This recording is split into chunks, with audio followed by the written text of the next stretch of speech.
न्योली नाद सुभान गति ये लड़े भुअंग हमेश।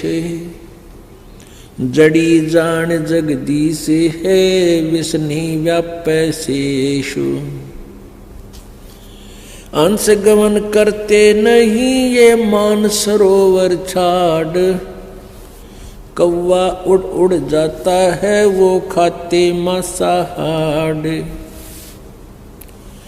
अंश दशा तो साध है सरोवर है सत्संग। मुक्ता हलबाणी चुगे ये चढ़त नवेला रंग। अब इन 4 पंक्तियों में 3 पंक्तियों में कैसा कमाल किया है। न्योली नाद सुभान गति लड़े भुजंग हमेशे। जड़ी जान जगदीश है विष्णा व्यापै शेष। अब क्या बताते हैं गरीबदास साहिब जी अपनी अमृतवाणी में कि जैसे नेवला एक जानवर होता है, वो 9 इंच का उसे गिलहरी आपने देखी हो, गिलहरी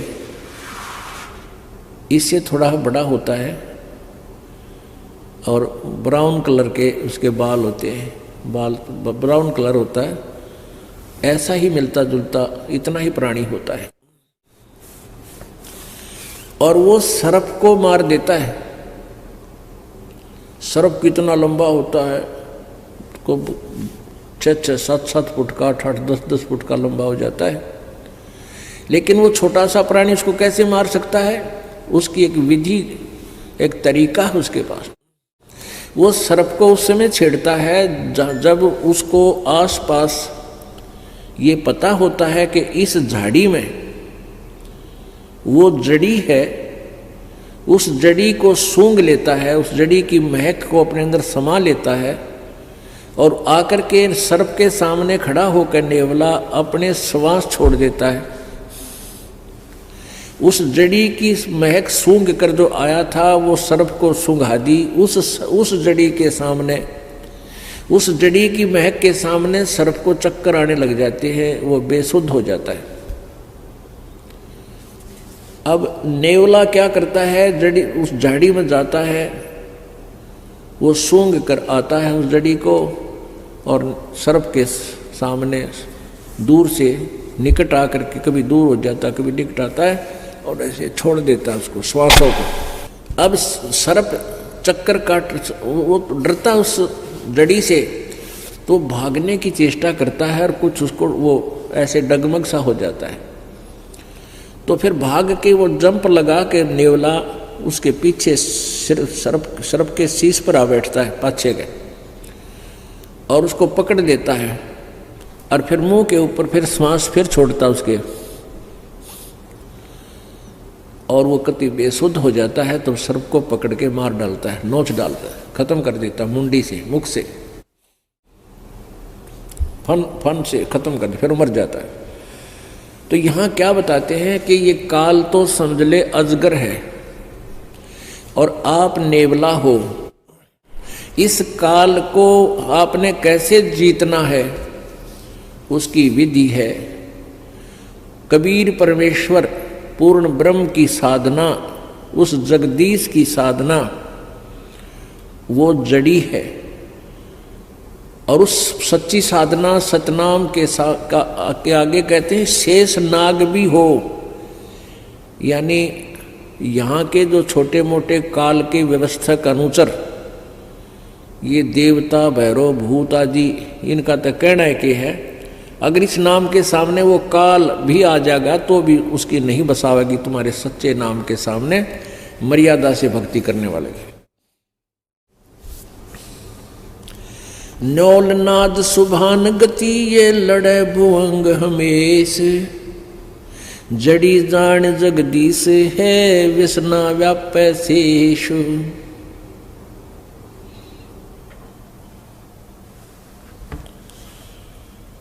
और फिर क्या उदाहरण दिया है।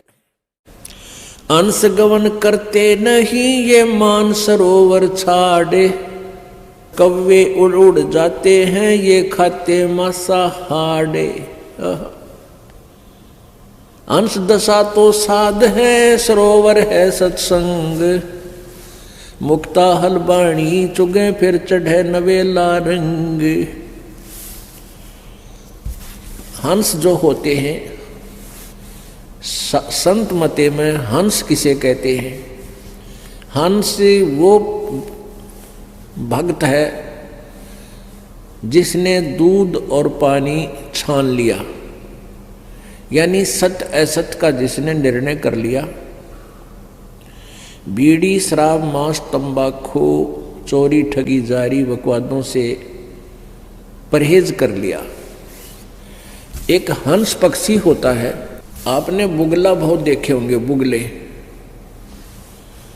जो तालाबों के आसपास रहते हैं और वहाँ मछलियाँ खाते हैं, मछली उनने कुछ भी पा जा, गोगे पा जा, वो कीड़े मोकड़े वारद जैसे शंख जैसे उसके अंदर मांस सा होता जीव, उसको खा जा।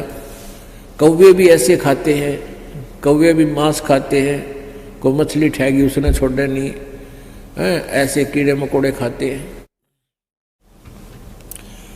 तो कहने का भाव ये है कि जो हंस होता है, हंस पक्षी, वो उस मान सरोवर को जहाँ पर मोती होती हैं वो मोती खाता है, और बुगले जैसा होता है, अन्य पक्षियों जैसा ही प्राणी है, लेकिन वो मच्छी नहीं खाता, घोगे नहीं खाता, कीड़े मकोड़े नहीं खाता, वह केवल मोती खाता है।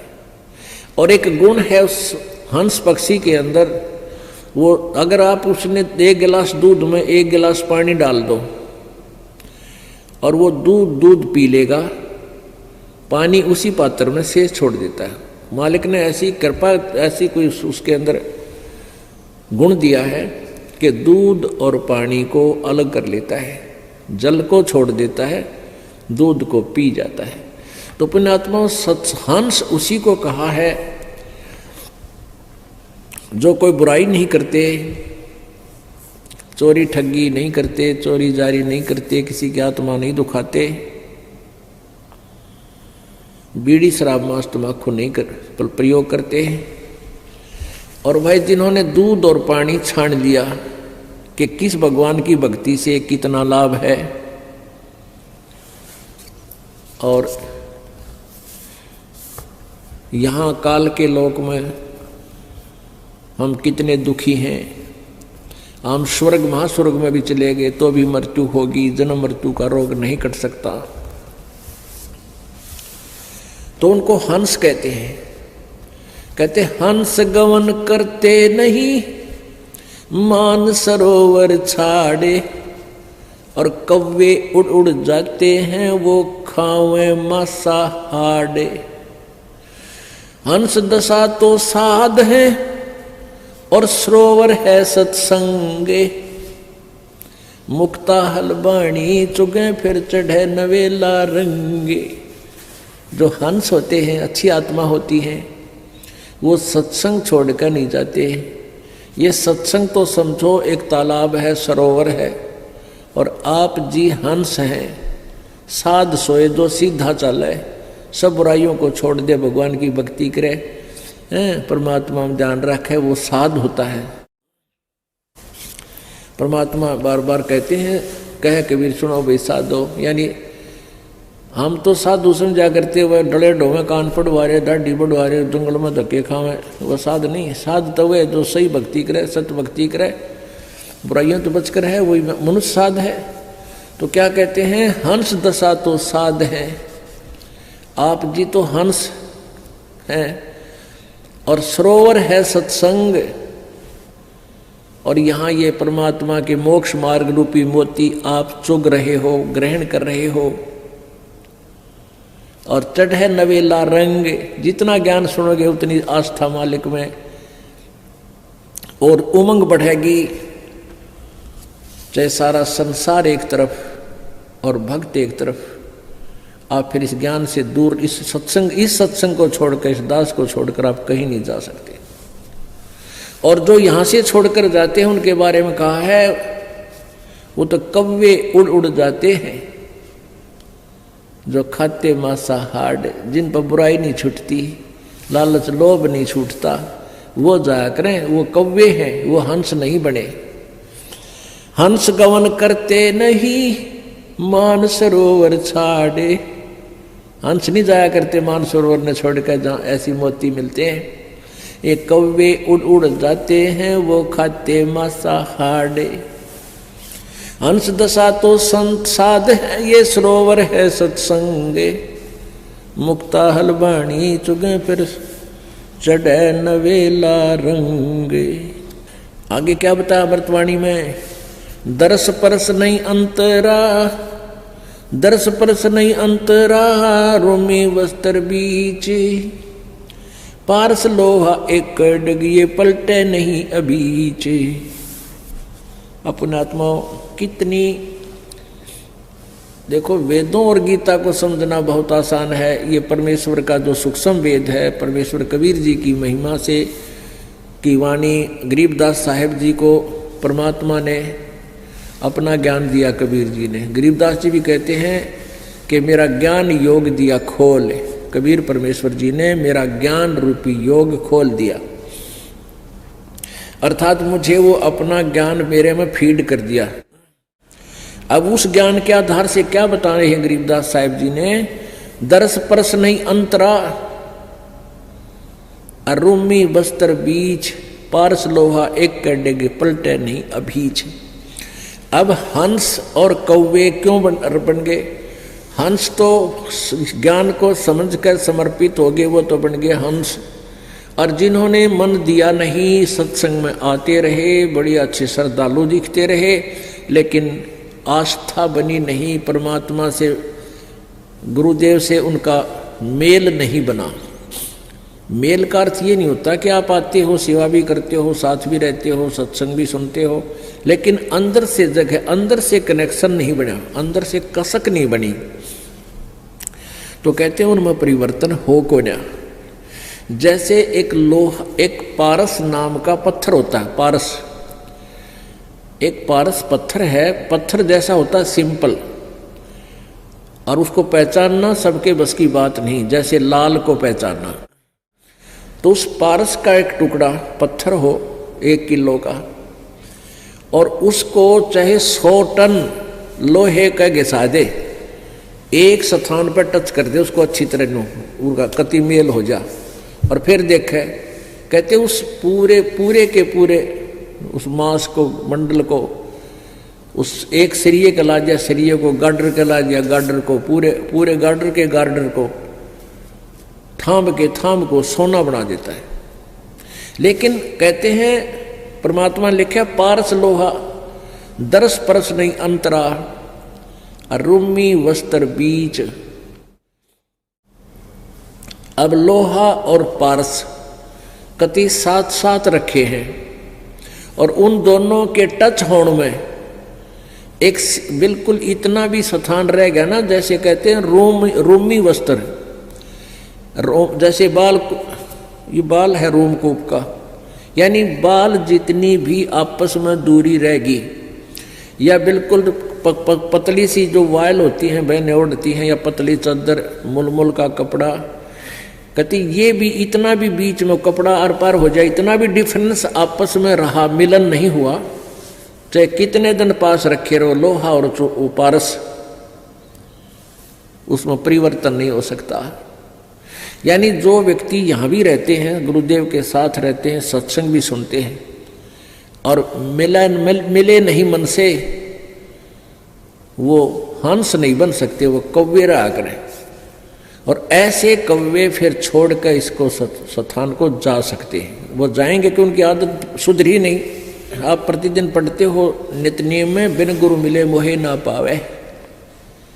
अब गुरु तो पास ही होते हैं, मिलने का अर्थ क्या है? गुरु जी से एक ही भाव हो जाना, समर्पित हो जाना, मन में दोष ना रखे, गुरु जी कहते हैं गुरु मानुष कर जानते तो ते नर कहिए अंध वह दुखी संसार में आ गए उनके फंद। तो यहाँ उस स्थिति को क्लियर किया है। दरस परस नहीं अंतरा रूमी बस्तर बीच,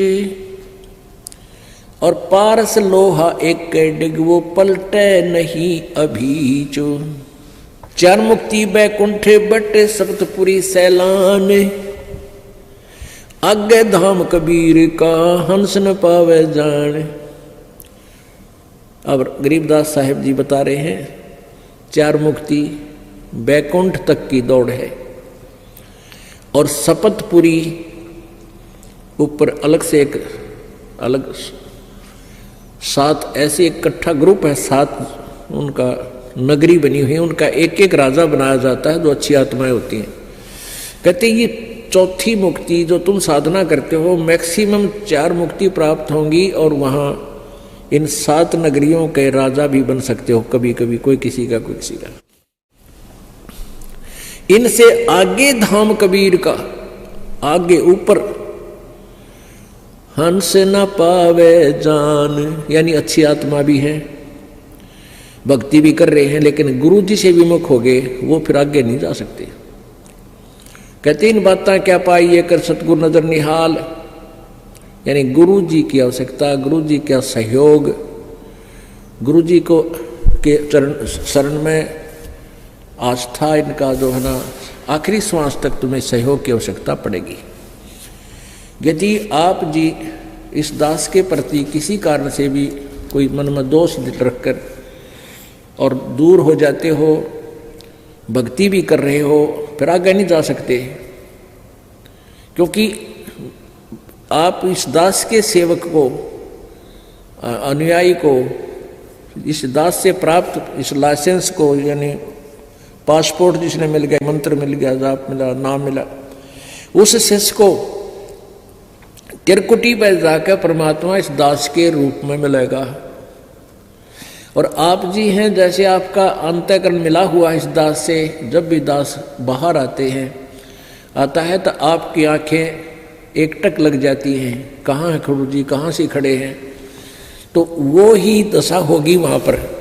और जिनके अंदर दोष होगा, चाहे वो वहाँ पर पहुँच गए हों, तो वो पीछे न टला करें, अब छोड़ 5-6 तो वहाँ उनको टाल देगा परमात्मा अपने आप। यानी जो स्वभाव आपका यहाँ बन रहा है, ये एक रिहर्सल कराई जा रही है आपकी।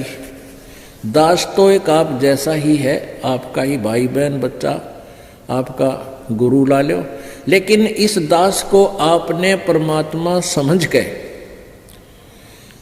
अपना भाव बनाना है उस मालिक के चरणों में पहुंचने के लिए। ये एक इक्वेशन है, ये एक फार्मूला है परमात्मा के पाने का। कहते हैं जैसे एक गणित का एक प्रश्न आता है जिसमें मूलधन ज्ञात करना होता है, वो ऋण का होता है। तो मूलधन ज्ञात करने के लिए उसमें क्या मानना पड़ता है? मान लीजिए मूलधन 100 रुपये। उस ओरिजिनल मूलधन, वास्तविक मूलधन को प्राप्त करने के लिए,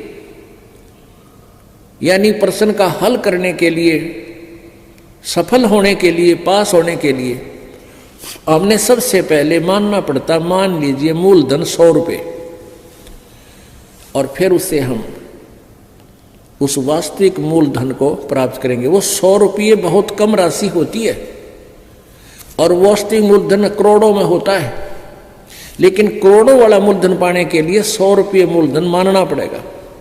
इसी प्रकार ये दास को इसी स्थिति में समझो, मान लो गुरुजी भगवान, दास भगवान नहीं, दास है, लेकिन आप जी को ये फार्मूला लाना पड़ेगा। और गुरुजी यहाँ भगवान है, और भगवान इस दास के पास सामने हो, तो आपकी कैसी बोली, कैसा रहना, कैसे विचार, जिस उस परम शक्ति को हम मिलने जा रहे हैं, जिस महबूब से हम मिलने की तैयारी कर रहे हैं, और वो सामने खड़ा होगा, तो हमारी कैसी गतिविधि हो, कैसा हृदय में जगह हो, किस प्रकार का आचरण हो, तो ये आपने इस दास के साथ रिहर्सल करके बनानी पड़ेगी।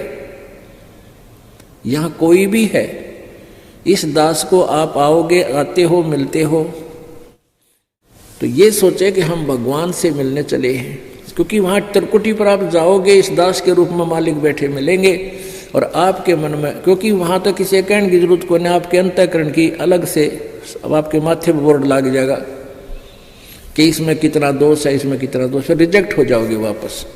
और जो पास हो गए वो पास हो गए। जिन गुरु जी को जैसा यहां आपका मेरे प्रति व्यवहार है, दास के भगवान के प्रति आपका ऐसा ही होगा। तो यहां क्या बता रहे हैं, चार मुक्ति बैकुंठ बट सप्तपुरी सैलान, आगे धाम कबीर का हंस न पावे जान।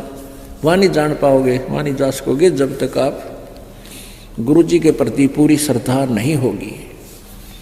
मौन रहे मग्नालय है ये मार्ग बंकी बाट, सुन शिखर गढ़ सुरंग है कर सतगुरु से साठ।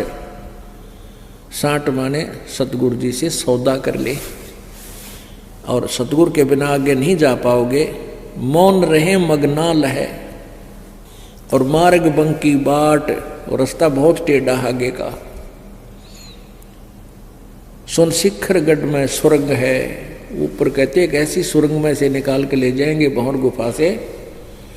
कैसे निकलोगे, कर सतगुरु से साठ। 9 लख नानक नादे में ये 10 लख गोरख तीर, लाख दत्त संगी सदा ये चरणों चरच कबीर। अब कबीर परमेश्वर की महिमा गरीबदास जी बताते हैं, 9 लख नानक नाद में और 10 लख गोरख तीर, लाख दत्त संगी सदा और चरणों चरच कबीर। क्या बताते हैं कि 9 लख नानक नाद में, हो नानक जैसे महापुरुष पुण्यात्मा 9 लाख नानक नाद में, यानी इसी सी आत्मा तो लाखों हैं परमात्मा के चरण जो पार हुई हैं।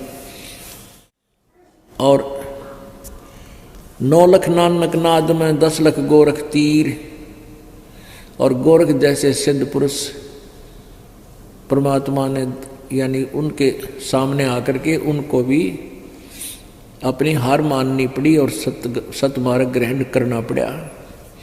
लाख दत्त संगी सदा ये चरणों चर्च कबीर, दत्तात्रेय जैसे भी, क्योंकि हम जिन महापुरुषों की गणिमा ही मान बैठे हैं उन्हीं की नाम गिनाए जाते हैं कि ऐसे ऐसे तो उस परमात्मा के चरणों में कितने आके समर्पित हुए। 9 लख नानक नाद में ये 10 लख गोरख पास, अनंत संत पद में मिले ये करोड़ तेरे रविदास। अब कहते परमात्मा की शरण माने के बाद अनंत संत भक्त आत्मा सतलोक प्राप्त करिए, बहुत गुणे असंख्य, और करोड़ों रविदास जैसी पुण्य आत्मा भी करोड़ों पार हो। इस उस तरह यानी जिस क्रिया में, जैसे रविदास जी कबीर जी के साथ बहुत निकट रहते थे, उनको पहचान चुके थे, कहते इसे संत भगत भी बहुत कबीर जी के हुए हैं और वो इस तरह भी पार हुए हैं। गोरख जैसे आकर वाद विवाद किया उन्होंने, फिर ज्ञान ग्रहण किया, इसे भी बहुत हैं जो परमात्मा के चरणों में लगे हैं। नानक जी जैसे भी को पार किया, जैसे बेई नदी से ले गए उनके ऊपर शरीर को, आत्मा को सतलोक दिखा, सचखंड दिखा के छोड़ा, फिर भगवान को पहचाना। कहते ऐसे ऐसे इस तरीके से भी अपने बहुत से पार किए हैं। रामानंद से लक्ष्य गुरु ये तारे सिसके भाई, और चेलों की गिनती नहीं जो पद में रहे समाये। कहते रामानंद से लक्ष्य गुरु, अब रामानंद जैसी आत्मा भी कहते हैं उनका शिष्य बने भगवान, उनको इस तरीके से पार कर दिया। और चेल्या की तो गिनती नहीं जो सीधे नाम लेकर पार हो गए, जो मालिक के पद में रहे समाये, यानी सतलोक में भेज दिए। बोलो सतगुरुदेव।